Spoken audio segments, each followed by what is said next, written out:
मृत्यु के बाद का संसार बड़ा ही अलग और रहस्यों से भरा है। मृत्यु के बाद व्यक्ति के लिए स्वर्ग और नरक के द्वार खोले जाते हैं। लेकिन क्या आप जानते हैं, नरक से ज्यादा प्रताड़ना तो व्यक्ति को स्वर्ग में झेलनी पड़ती है। विष्णु पुराण की कथा में इसका जिक्र किया गया है। विष्णु पुराण में श्री पराशर जी ने किया है। उन्हें बताया है कि व्यक्ति को नरक में ही केवल दुखों का सामना नहीं करना पड़ता, बल्कि स्वर्ग में भी पतन का भय लगा रहता है। आइए जानते हैं स्वर्ग में व्यक्ति को किन परेशानियों का सामना करना पड़ता है।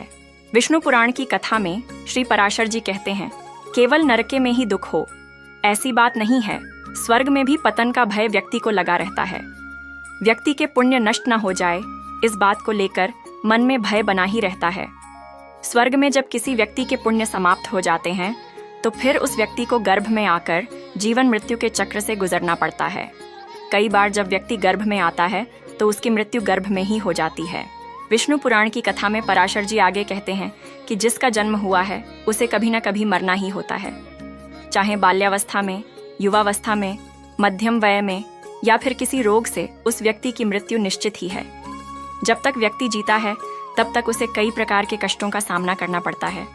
किसी न किसी रूप में अपने जीवन काल में व्यक्ति को कई तरह की प्रताड़नाओं का सामना करना पड़ता है, और यही दुख व्यक्ति को धीरे धीरे अंदर ही अंदर कमजोर बना देते हैं।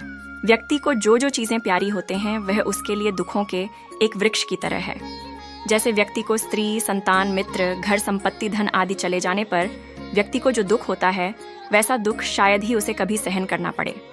पराशर जी ने आगे कहा है कि व्यक्ति को स्वर्ग और नरक के चक्कर में न पड़कर मोक्ष पाने की कामना करनी चाहिए। इसीलिए व्यक्ति को भगवत प्राप्ति की कामना रखनी चाहिए और उसके अनुसार ही अपने कर्मों को करना चाहिए। ऐसी ही कहानियों और जानकारी के लिए आप हमारे YouTube चैनल एवं Facebook पेज तिलाक ज्ञान को सब्सक्राइब और फॉलो करें।